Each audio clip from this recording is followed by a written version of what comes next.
Hi Libra, welcome po sa ating channel. Ito ang inyong daily gabay tarot reading for April 18, 2025. Kung naka-resonate kayo, comment down. Kung hindi kayo naka-resonate, ibigay niyo po sa iba kasi general reading po ito. This is for you Libra ngayong April 18, 2025.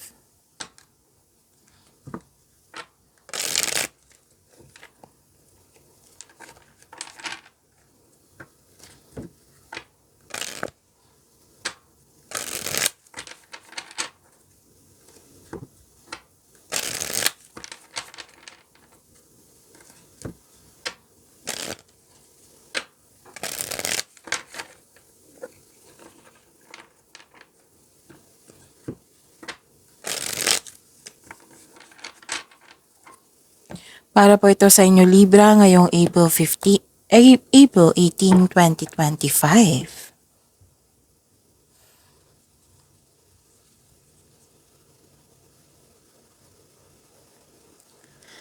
Maraming salamat po sa inyong patuloy na suporta at maraming salamat din po sa mga hindi nag-skip ng ads.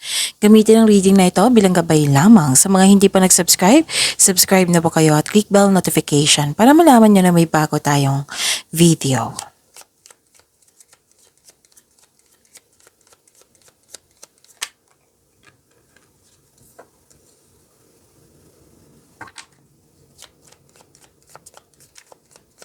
Para po kay Libra.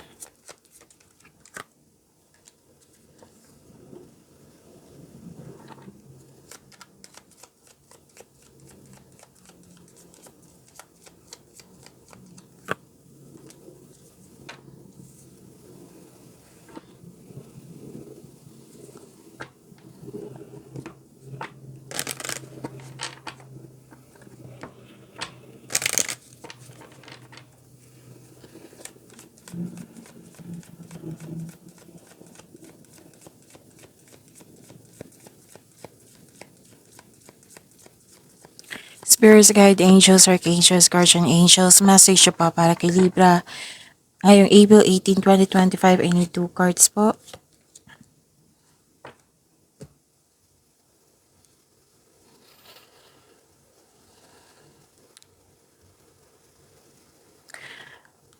Ngayong April 18, 2025, para po kay Libra, may malaking influence ang isang babae sa araw na ito. Pwedeng siya yung kasama mo ngayon. Kasi may nakita ko dito ang companion. Sinamahan ka ng favorite person mo na nagbigay ito ng loyalty and support sa iyo. At pwede din may bago kang kaibigan or bago kang kasamahan na magaan ang loob mo sa kanya. Pwede din may bago kayong pet or gamit na nagbigay ng pamper sa iyo. Pwede din na hired kayo as katiwala. May solusyon sa inyong problema, may sagot sa inyong mga katanungan. Pwede din gumawa kayo ng password or passcode ngayong araw na ito.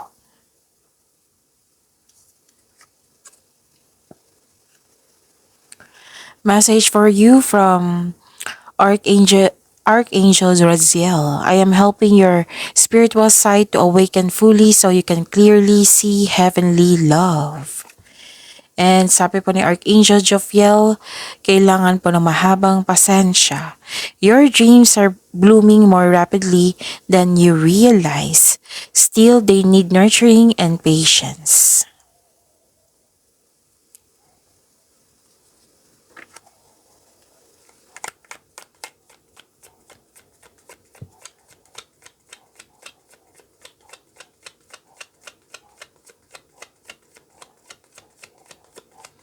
Spirits Guide, ano po yung energy ni Libra ngayong April 18, 2025? I need 2 cards po.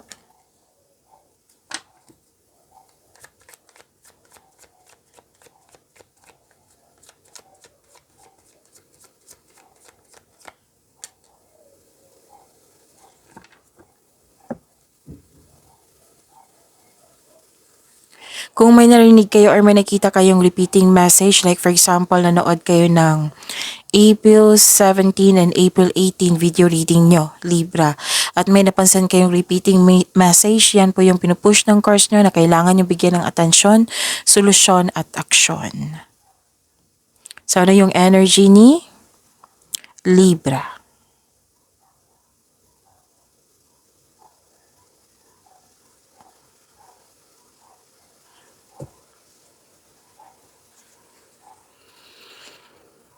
bypassing difficulties, may naulit na problema na nagdulot ng trauma sa iyo. Ayaw mong alamin kung bakit ito naulit. So, sabi ng card dito, pwede din iniiwasan mo or hindi ka makapaniwala sa katotohanan na nakita mo or narinig mo. Kasi may ano dito clarity and truth. Nalaman mo ang katotohanan na it might be possible na may deception, yung panluloko. Manluloko, panlilinlang, nanloko. Oo. So, bigyan ng atensyon, hanapan ng solusyon.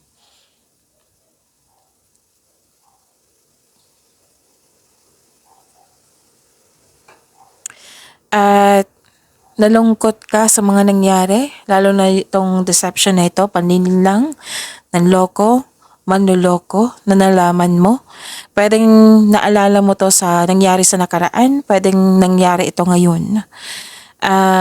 Kasi may nakita ko ditong may nakita ko ditong sa loss. Loss of things, loss of opportunity, or loss of connection sa isang tao. Yun nga, nag-clarify siya dito na naalala nyo. So, na most likely na naalala nyo to na nangyari na to sa nakaraan. Nalungkot ka, disappointed ka, it might be malaki ang tiwala mo sa kanya, at yun, nalaman mo na hindi pala totoo sa iyo. Pwedeng tao to pwedeng isang bagay or pagkakataon. So don't worry, after nitong unos, magkakaroon po ng new direction. May nakita po naman ako opportunity dito na hindi mo pa napansin. Parating pa ito or nasa tabi mo na. Or nandyan na. Okay, so may parating na new direction po. Ito yung i-claim nyo. Itong new direction na ito.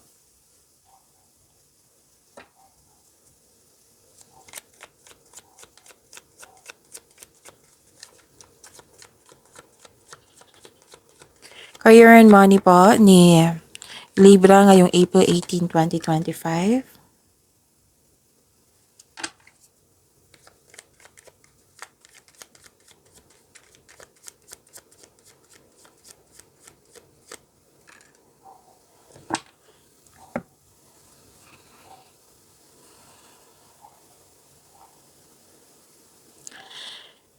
Nakikita ko dito sa inyong career and money na dalawang card kasi nagsabi dito, from your energy card to here sa career and money, na nagkaroon ng loneliness. Nahirapan ka magbigay ng tiwala sa sarili, sa kapwa mo. May isolation din ako nakita. Gusto nyo mapag-isa para makapag-isip, makapagpahinga. Para sa pagbalik nyo, re-energized na kayo. Pwede din ayaw mong mapag-isa ngayon. Gusto mong may kasama, gusto mong may kausap ngayon. So, it's time to reach out for support. Pwede sa inner child nyo, pwedeng sa intuition nyo, pwedeng sa isang literal na tao. Ganda nito kasi may job offer or opportunity na parating that will excite you. Excited ka nito. Pwedeng parating na ito or dumating na ngayon. Job offer or opportunity sa inyong career and money na excited ka.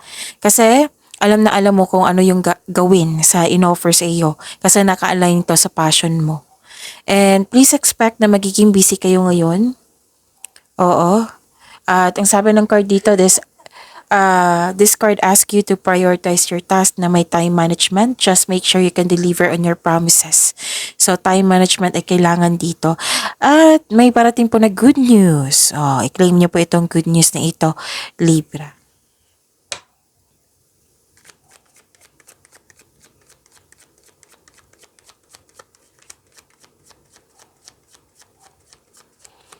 Spirit's Guide, Love Life, Self-Love, Partnership, and Romance ni Libra ngayong April 18, 2025.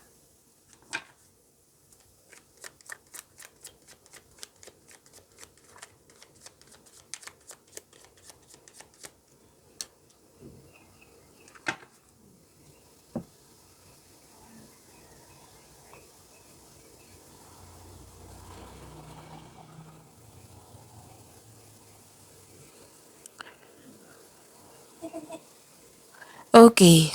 Nagkaroon ng anxiety, pag-alala, worried kayo. From your energy, andito pa rin siya, 'di ba? Yung worried kayo, nag-alala, anxiety, pwedeng nalungkot. nagkaroon kasi ng conflict sa relasyon, sa connection sa isang tao. Pwedeng sa partner, sa matalik mong kaibigan, sa family member, basta sa isang connection na very concerned ka.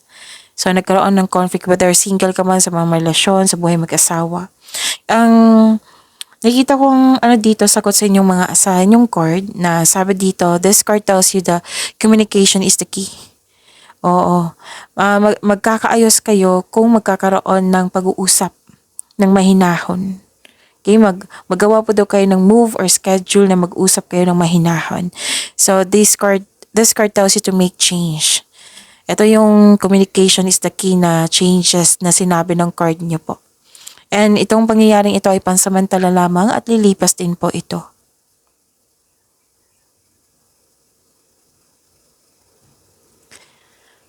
At yun, yung tao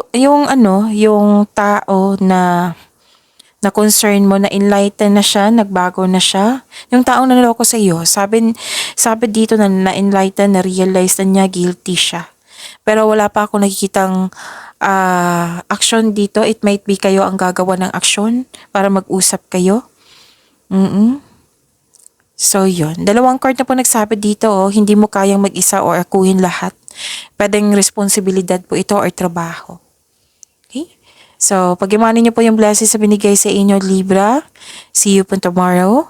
Maraming salamat po.